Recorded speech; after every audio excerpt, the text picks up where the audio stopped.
SER Podcast. Elena Fort, vicepresidenta del Barça, buenas noches. Hola, muy buenas noches. Encantada de saludarle y de recibirle en el larguero para por fin... Igualmente. Para por fin confirmar que ahora sí, ¿no? Se inaugura el Nou Camp Nou. Sí, ha sido en noviembre, eso sí que lo dijimos. Eso sí, acertaron el mes. Si me permites. No acertaron el año, pero bueno, no pasa nada. En el día de hoy, no, pero ha sido un proceso largo, ha sido un proceso complejo, ha sido un proceso intenso, pero a la vez apasionante. Son unas obras de unas dimensiones increíbles. Es la obra civil privada más importante que se está haciendo en Europa. Y bueno, hemos ido aprendiendo durante estos meses lo que se hacía bien, lo que no se hacía bien, lo que con el ayuntamiento podías llegar a puntos de cómo realizarlo.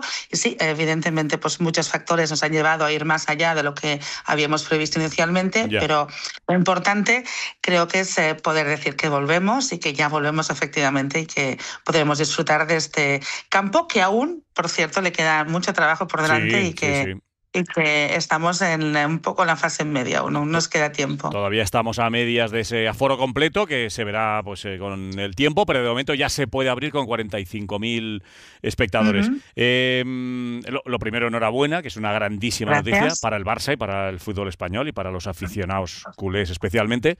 Pero después de tantos anuncios fallidos, no sé si han hecho algo de autocrítica o simplemente era un poco meter presión y eso era un poco, venga, vamos a meter presión a ver si esta semana nos dicen que sí, aunque sabemos que no. Mira, yo creo que cuando acaben las obras estará bien de manera pausada y reflexiva explicar muchísimas cosas porque da para mucho todo esto que hemos ido, todo este proceso que hemos tenido. Pero autocrítica siempre, pero si me permites, sí, claro. Seguramente con la perspectiva del retraso, pues ahora no se entiende o no se entendía determinadas cosas. Pero yo quiero poner en valor varias cosas. Uno, el ejercicio del club, que sabéis, el Fútbol Club Barcelona del Barça es el club propiedad de sus socios y por lo tanto no somos una sociedad anónima, sino que somos un club deportivo y eso nos hace también distintos de muchas maneras. Creo que el ejercicio de transparencia en cada momento, desde sesiones informativas, ruedas de prensa, unas cámaras constantes en el interior del campo, ir explicando en cada momento cada una de las fotografías puntuales de las perspectivas en aquel momento, sí, realmente pues no se han cumplido muchas de las cosas, de los plazos que fuimos diciendo, pero yo no me arrepiento. Creo que el ejercicio ha valido la pena. Y cuando hemos tenido que decir y rectificar, lo hemos hecho.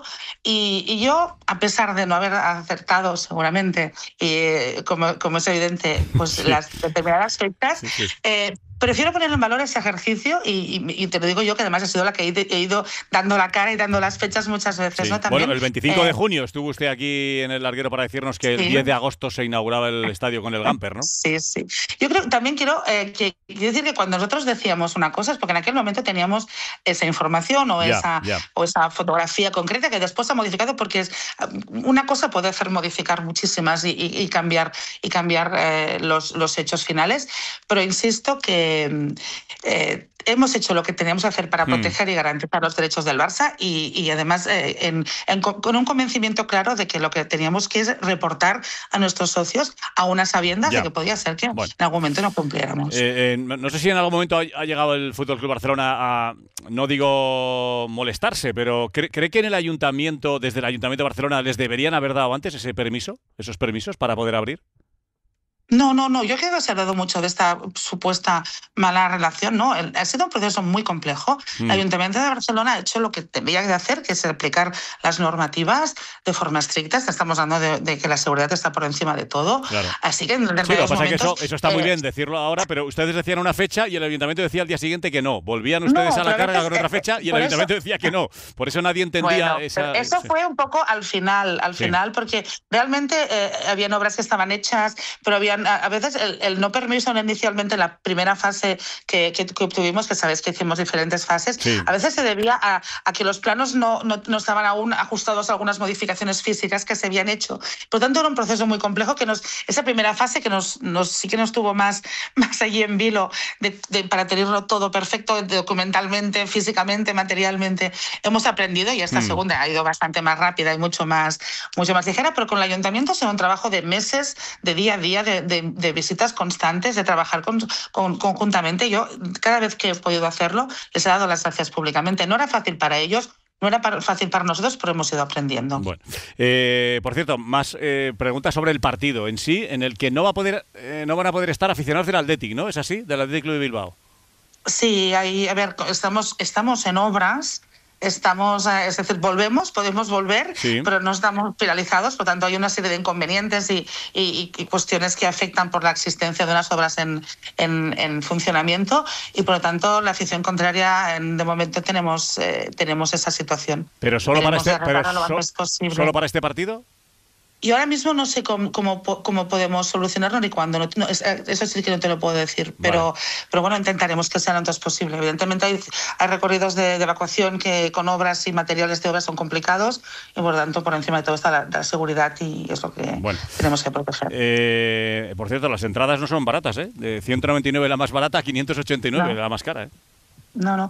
Nosotros tenemos unos pases a los que optaron los socios abonados del club, y posteriormente abrimos a socios no abonados. Esos pases, que hasta que no volvamos tendrán en la consideración de pases, sino de abonos definitivos, pues son unos precios muy asequibles para nuestros socios. Pero también, evidentemente, hay una parte de ese aforo que, como debe entender todo el mundo, tenemos que poner y comercializar. Y hoy en día estamos ante un día histórico, ante un espectáculo que es el fútbol, que tú hablas ahora un poco de la NFL, ¿no? De lo que significa o no. Pues sí, también estamos adaptando el fútbol que todos conocemos y que yo también conocí y conocimos todos, pues un poco más familiar o más hasta traspasando también a lo que es un espectáculo, a lo que es una experiencia. Tenemos que buscar ese equilibrio, porque cuando tenemos entradas, es decir, un socio abonado que tenga el pase a lo mejor ha pagado 18 o 20 euros para ver ese partido. Por lo tanto, al final tienes que buscar equilibrios, las entradas tienen que ser más caras porque eso es así. Pero también es cierto que a lo mejor necesitamos todos una reflexión sobre hacia dónde vamos y realmente esos equilibrios cómo los tenemos que hacer. Pero a día de hoy el valor de mercado es ese, nos guste o no nos guste. De los 45.000 espectadores que van a entrar ya en el primer paso, digamos, del nuevo Camp Nou, 24.000 de ellos son abonados. El resto, en principio, son los que estaban en Montjuïc, son los que pasan al nuevo Camp Nou, y el resto son entradas que se ponen a la venta, entiendo, ¿no? Sí, correcto. Nosotros hemos hecho una réplica de lo que hicimos en Montjuïc, que es un aforo de un 60-40 más o menos. Eso es lo que denominamos los pases, que están destinados a socios abonados. Después, como no se cubrieron todos en un principio, se abrieron a socios que no eran abonados, pero lo cubren este colectivo, y el resto son entradas a público en general. Vamos a ver si recuperamos ahí la comunicación con Elena Ford, que hemos perdido ahí un poquito la cobertura, cuando nos estaba hablando de las plazas que van a ocupar los socios, que son los que pasan de Montjuïc al Camp Nou. Los 24.000 que ahora mismo estaban yendo a Montjuïc pasan directamente al Nou Camp Nou, y el resto, hasta las 45.000, pues son entradas que se pondrán a la venta. Bueno, en cualquier caso, como decíamos, gran noticia para los culés. Ya hemos recuperado la comunicación con la vicepresidenta. Sí, perdona, no te he oído, se ha cortado. Sí, se ha cortado. Nada, nos estaba escuchando un poco, nos estaba contando un poco cómo van a repartirse esas entradas, que en principio son 24.000 los que estaban en Montjuïc, que van al Nou Camp Nou, y el resto que se ponen a la venta, ¿no? Sí, correcto, con descuento a socios, sí. Eso es, perfecto. Luego, este permiso y esta reapertura del Camp Nou para este sábado, ¿corresponde solo a los partidos de Liga, o también, por ejemplo, le afecta a los partidos de Champions? Porque en nada hay un Barça-Eintracht de Frankfurt. A día de hoy son los partidos de Liga. Sabes que la UEFA tiene una normativa por la cual en principio no puedes cambiar de campo durante la liguilla de fase. Lo que pasa es que nosotros estamos intentando conseguir que no se aplique estrictamente esa normativa, porque está pensada para otras circunstancias, no para una situación como la del Barça, que excepcionalmente pues hemos tenido las obras y justamente en medio de esa liguilla pues podemos hacer un pase. Vienen técnicos de la UEFA y miembros de la UEFA esta semana a visitar, y esperemos pues poderles convencer de que es una excepción razonada, y por tanto creo que vamos a un buen camino para poder retornar al Spotify Camp Nou también en Champions. Vale. ¿En diciembre podrán entrar 60.000 espectadores en el Camp Nou? No te diré fecha. Te diré que lo antes posible. Bueno, si quiere dígame el mes, aunque no me diga el año. Mira, yo creo que lo antes posible, como te he dicho antes, la segunda fase de las licencias ha ido mal, ya teníamos todos, dijésemos, más avanzado cómo tramitarlo y cómo hacerlo. Yo espero que lo antes posible y si puede ser a principios de año que viene, pues voy a poder estar. Pues es una previsión a día de hoy y tendremos que ver si se cumple. Pero lo que creo que sí que es el objetivo claro es que durante esta temporada tengamos las primera y la segunda gradería abiertas totalmente. Perfecto. Sí. Y la última, vicepresidenta, sobre este asunto del estadio, ¿cuándo cree usted que podrán estar los 105.000 espectadores? ¿Cuándo está previsto? Me vuelves a preguntar por plazos. Sí, más o menos. Ya sé que es muy difícil. Las previsiones de hoy es que al inicio de la temporada 26-27 podamos tener el aforo completo. Vale. Inicio de temporada. Y sí que es verdad que cuando se lleven a cabo las obras de la cubierta, sí que se tendrá que desalojar otra vez el Camp Nou. Eso en principio no está previsto porque tenemos que acotar los plazos de ejecución de esa cubierta. Sí. También podemos pedir unos partidos por delante y por detrás que se puedan mover para no jugar en casa. Veremos. La idea es es no tener que irnos. Intentaremos ir en ese sentido, pero si tuviéramos que hacerlo, pues lo haríamos, evidentemente. Vale.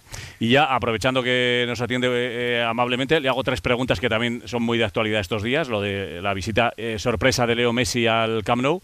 Bueno, al Nou Camp Nou, que ya él tuvo el honor de verlo muy de cerca en esa noche. Dijo el presidente Joan Laporta que se está pensando en hacer una estatua en algún momento y ponerla como la tiene Kubala o como la tiene Johan Cruyff. ¿En algún momento se plantearían ponerle el nombre Leo Messi al estadio?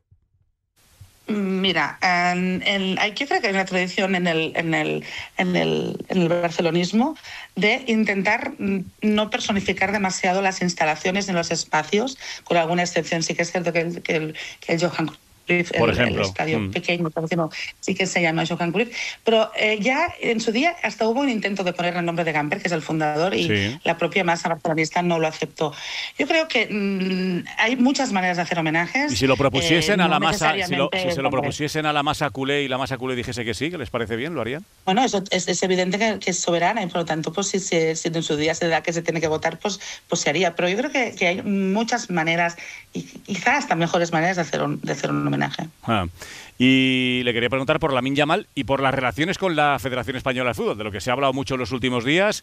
No sé, usted que además es, además de vicepresidenta, que lleva el área precisamente, pues de las relaciones, el área institucional, no sé en qué punto están esas relaciones con la Federación después de todo lo que se ha dicho desde el Barça, desconfiando, por lo que dijo Hansi Flick, de cómo cuidan a los jugadores en la Federación, y el enfado de Luis de la Fuente por lo que había ocurrido. Al final, Lamine está en medio de la Federación y del Barça, pero no sé en qué punto están las relaciones entre su club y la Federación Española de Fútbol. Las relaciones son siempre buenas, institucionalmente buenas, y porque deben ser buenas. El Barça al final defiende sus intereses y defiende a sus jugadores, obviamente, porque al final son los clubes los que pagan a los jugadores, evidentemente. Entonces, evidentemente tenéis que protegerlos. Eso al final son rifirrafes que ocurren, las situaciones lamentables pues de lesiones. Yo creo que al final pues tienen que buscarse un punto medio, un punto de equilibrio, sobre todo porque los jugadores necesitan también pues su espacio, sus momentos, y buscar ese equilibrio creo que es el objetivo de todos y que algún día deberá llegar. Hombre, no estaría mal que en la próxima lista de convocados sepamos todos, iba a decir, pero sobre todo en la Federación, si se le va a hacer alguna prueba médica a Lamine, ¿no? Antes de que vaya, antes de que viaje.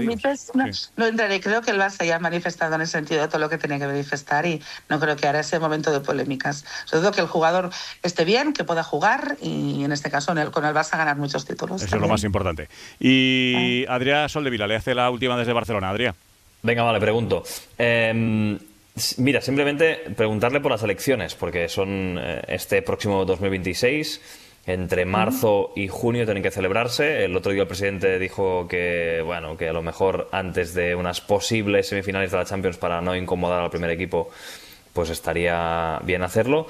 Quería preguntarle cuál cree que es la fecha perfecta para hacer estas elecciones y preguntarle también si va a continuar con Joan Laporta, si va a ir en la candidatura de Joan Laporta para la reelección. La fecha perfecta, yo creo que la única fecha perfecta es la que le vaya bien al equipo y a los equipos del Barça y que no influya en el día a día, porque sabemos Hablábamos antes pues, del club propietario de sus socios, de propiedad de sus socios, y en los procesos electorales, quieras o no, siempre de manera u otra intervienen nombres aquí arriba, la prensa, esta Adrià la conoce bien. La fecha perfecta es la que no interfiera en el proceso deportivo y que, por tanto, deje a los jugadores y a las jugadoras de todos los equipos, especialmente el primer equipo femenino y masculino, tranquilos para poder esperar llegar a los máximos títulos posibles. Esa siempre la fecha tiene que ser en beneficio del club. Y esa en su día, en su momento, ya la determinaremos en junta. Y la continuación, bueno, es difícil. El estar en el Barça, como en los grandes clubes, es intenso, es complicado, es fascinante también, y ya veremos lo que deparará el futuro. ¿No se irá usted con Víctor Ford? No. Vale. Yo estoy con Joan Laporta desde la mitad de mi vida, creo, prácticamente. Por lo tanto, ya no cambio de bando, nunca cambiaría. Bueno, pero bueno, es muy lícito, todo el mundo tiene derecho a presentarse y a presentar sus propuestas. De hecho, ya ha presentado su candidatura de nuevo y en ella estaba Xavi Hernández. ¿Le ha sorprendido? No. Es que el racionalismo es eso, es vivo, es crítica, es reflexión, es esa pasión por el club. Por lo tanto, perfecto, todo el mundo tiene derecho y solo faltaría a posicionarse, a hablar. Ya, pero no me dirá que no llama la atención que el entrenador de Joan Laporta, Xavi Hernández, se vaya en la candidatura de Víctor Font, la oposición a Laporta. Bueno, pues eso demuestra la viveza del Barça, lo que significa y lo que apasiona a la gente. Por lo tanto, que cada uno presentará sus propuestas y los socios serán soberanos para decidir cuáles les parece mejor.